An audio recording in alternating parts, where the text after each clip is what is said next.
Qui sul mio canale vi ho parlato spesso della regina Maria Antonietta, della sua vita, delle curiosità e del suo triste destino. Ma non vi ho mai parlato nel particolare dei suoi figli. Insieme al marito, re Luigi XVI, ne generò ben 4: Maria Teresa Carlotta, Luigi Giuseppe, Luigi Carlo e Sofia Elena. Nel video precedente vi ho raccontato la storia di Luigi Carlo, il giovane ragazzo che venne proclamato re col nome di Luigi XVII, ma andò incontro a un brutto destino, imprigionato a Parigi, nella Torre del Tempio. Oggi vi parlerò di Maria Teresa Carlotta, conosciuta da molti come Madame Royale. Fu l'unica che visse a lungo fra i figli di Maria Antonietta ed è anche la presunta protagonista di una leggenda molto nota, il mistero della Contessa delle Tenebre. Ma a questo arriveremo dopo. Andiamo con ordine. Quando Maria Antonietta rimase incinta, lo annunciò a Luigi prendendolo un po' in giro. A quanto pare gli disse: «Vengo, sire, a lagnarmi di un vostro suddito che ha avuto l'audacia di darmi dei calci nel ventre». Luigi apparve stupito, ma quando capì la verità si emozionò. Maria Teresa fu la prima figlia della coppia reale. Nacque a Versailles il 19 dicembre del 1778 e fu battezzata lo stesso giorno nella cappella di Versailles dal cardinale Louis de Rohan, che sicuramente conoscerete per il suo ruolo nel noto scandalo della collana di cui vi ho già parlato. Fu chiamata come la nonna materna, Maria Teresa d'Austria, perché l'imperatrice aveva chiesto ai figli di dare alle primogenite il proprio nome. E fu chiamata anche Carlotta, in onore della sorella prediletta di Maria Antonietta, Maria Carolina d'Asburgo-Lorena, regina di Napoli, che in famiglia veniva chiamata così. Ma in quanto prima figlia di Luigi, il nome con cui fu sempre comunemente conosciuta fu Madame Royale. Durante il parto, Maria Antonietta stava per morire soffocata, perché la stanza in cui si trovava non era ventilata ed era parecchio affollata, ma nel tentativo di rianimarla furono finalmente aperte le finestre così che potesse entrare aria fresca.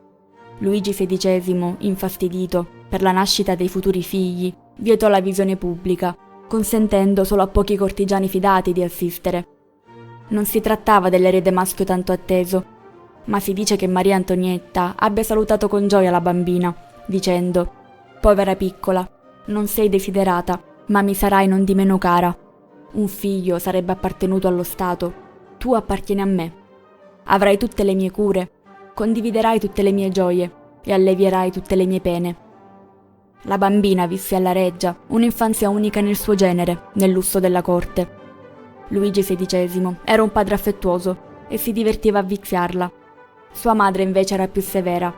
Madame Royale aveva un carattere orgoglioso e Maria Antonietta cercò di correggerlo. Non voleva che lei diventasse altezzosa, come lo erano le zie nubili di suo marito, e per fare in modo che diventasse più umile, invitava spesso a corte bambini di rango inferiore, con i quali la faceva giocare. Si dice che Maria Antonietta incoraggiasse Maria Teresa a regalare i suoi giocattoli ai poveri e cercò sempre di farle comprendere le sofferenze altrui, contrariamente a quanto potrebbe far pensare la sua precedente immagine di regina materialista. Si racconta che il giorno di Capodanno del 1784, dopo aver portato molti giocattoli nell'appartamento di Maria Teresa, Maria Antonietta le disse: «Avrei voluto darti tutto questo come regalo di Capodanno, ma l'inverno è durissimo. C'è una folla di persone infelici che non hanno pane da mangiare, abiti da indossare o legna per accendere il fuoco. Ho speso per loro tutto il mio denaro. Non ho più niente per comprarti dei regali, quindi quest'anno non ce ne saranno». Negli anni successivi alla sua nascita arrivarono 2 fratelli e una sorella. La sorella, Sofia Elena, morì dopo neanche un anno. Maria Teresa era molto legata al fratello Luigi Giuseppe e quando questo morì, nel 1789, si avvicinò di più all'altro, Luigi Carlo. Ereditò l'aspetto di sua madre. Era nota a tutti per essere piuttosto attraente. Aveva capelli biondi e bellissimi occhi azzurri. Nel 1789, quando lei aveva poco più di 10 anni, la Francia non stava attraversando un bel periodo, perché era nel cuore della rivoluzione francese, e lei fu infatti testimone degli eventi più tragici di quel periodo. La sua vita, soprattutto dopo la presa della Bastiglia, cominciò a risentirne, perché molti membri della famiglia reale vennero allontanati dalla corte. per la loro incolumità. Dopo l'invasione della reggia di Versailles, organizzata da un gruppo di donne parigine che marciarono infuriate verso la reggia, la famiglia reale fu costretta a trasferirsi a Parigi, nel palazzo delle Tuileries. Così come il fratello, anche Maria Teresa fu coinvolta nella nota fuga di Varennes, in cui la famiglia reale provò a fuggire dal palazzo, ma fu catturata e riportata indietro. Dopo il 10 agosto del 1792, giorno in cui il palazzo delle Tuileries fu assaltato dalla folla rivoluzionaria, la famiglia reale venne imprigionata nella torre del Tempio.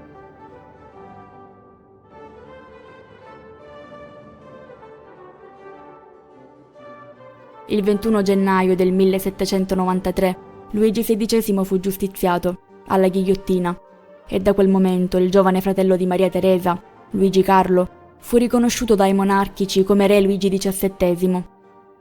Il bambino, al secondo piano della torre del Tempio, venne affidato alle cure di Antoine Simon, un ciabattino rivoluzionario che aveva il compito di manipolarlo, e Maria Teresa, al terzo piano, rimase in compagnia della madre e della zia Elisabetta, sorella di suo padre. Quando Maria Antonietta fu portata alla conciergerie un mese dopo, Madame Royale rimase con la zia Elisabetta, ma quando anche lei fu portata via e giustiziata, rimase da sola, separata dal fratello. Alla torre del Tempio Maria Teresa non fece che annoiarsi. Aveva con sé 2 libri. Si mise a leggerli più e più volte, tanto da stancarsene. Le sue richieste per avere nuovi libri vennero respinte così come tante altre. L'11 maggio del 1794, Maximilien de Robespierre, uno dei protagonisti di questa rivoluzione, le fece visita. Ma né lui né altri la informarono di ciò che era successo alla sua famiglia. Sapeva solo che suo padre era morto. Sembra che nel muro della sua stanza abbia inciso queste parole: Maria Teresa Carlotta è la persona più infelice del mondo. Non può avere notizie di sua madre, né ricongiungersi a lei, anche se lo ha chiesto 1000 volte. Vivi, mia buona madre, che amo tanto ma di cui non posso sapere notizie. Oh Padre mio, veglia su di me dall'alto del cielo.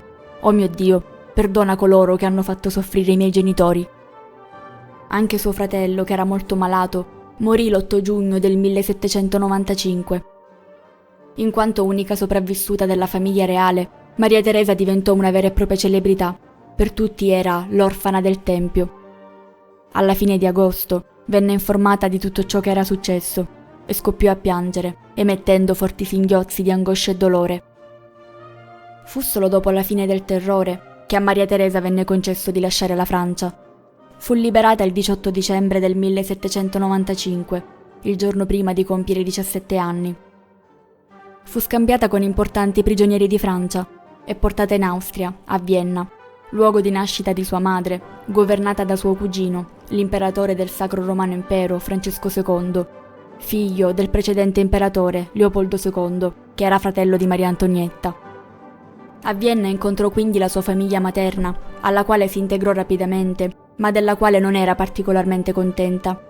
Nelle sue memorie, infatti, si scopre che le ritenesse responsabili della morte della madre, per la quale non avrebbero mosso neanche un dito.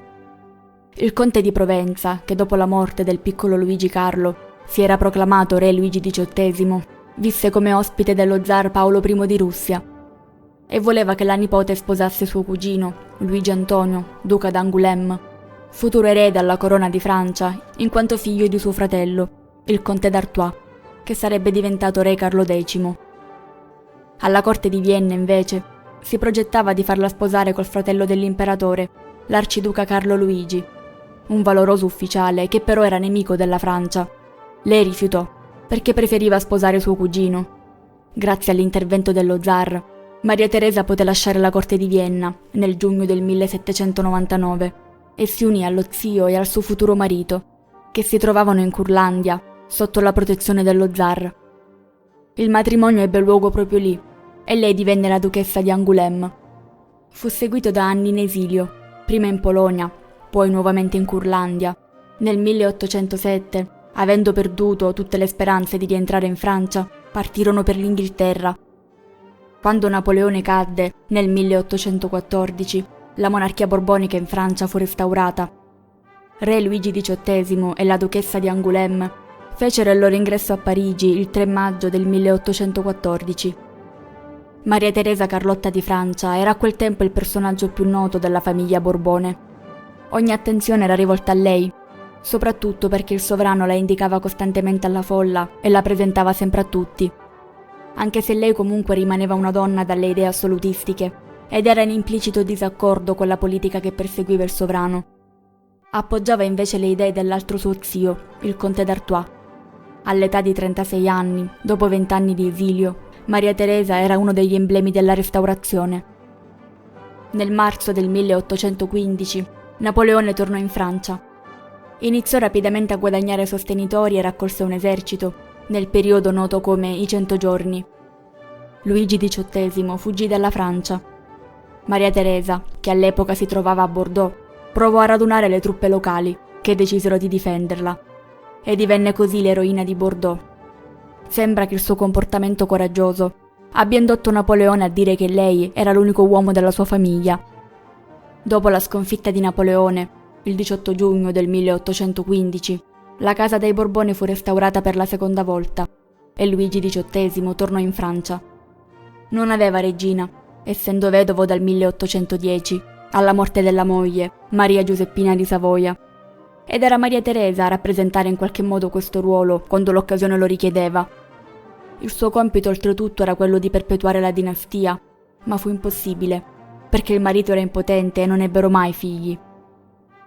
Nel 1824 Luigi XVIII morì, lasciando la corona al fratello Carlo X. Il marito di Maria Teresa diventava l'erede al trono e lei, a 46 anni, divenne l'ultima delfina che ebbe la Francia.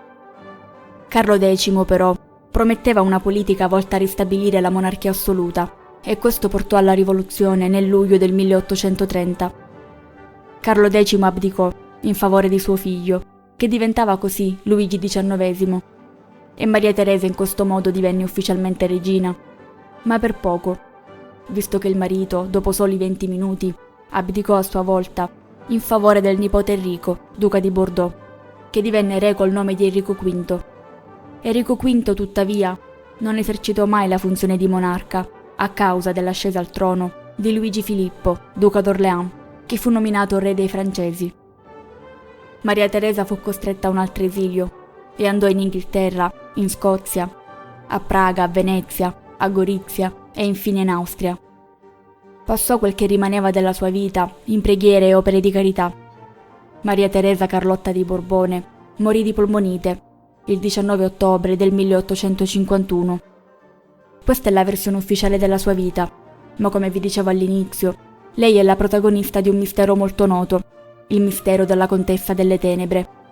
Sembra che quando vi fu la prima restaurazione e lei tornò in Francia, a molti non convinse né il suo aspetto né il suo carattere, appariva particolarmente diversa. Sembra che in Germania vivesse una misteriosa contessa, chiamata appunto Contessa delle Tenebre, che abitava lì sotto la protezione di alcuni duchi che erano legati in amicizia alla defunta Maria Antonietta.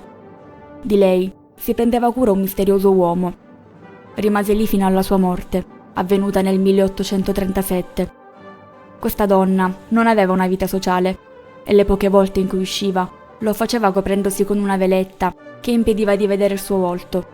Sembra oltretutto che nascondesse il suo viso anche in presenza dei domestici del suo castello, ai quali era vietato provare a guardare oltre i veli che glielo coprivano. Furono proprio loro a raccontare che indossava solo biancheria ricamata col giglio di Francia, che era lo stemma della famiglia reale. I pochi che riuscirono a scorgere qualche tratto del suo volto affermarono che somigliasse alla defunta regina Maria Antonietta, e quindi si cominciò a mormorare che la misteriosa contessa altri non fosse che Maria Teresa. Ma com'è possibile, se ufficialmente la vita della vera Maria Teresa ebbe un'altra variante? Si cominciò a mormorare che quando fu liberata dalla torre del Tempio per andare in Austria, proprio nel tragitto che l'avrebbe condotta a Vienna, sarebbe avvenuto uno scambio.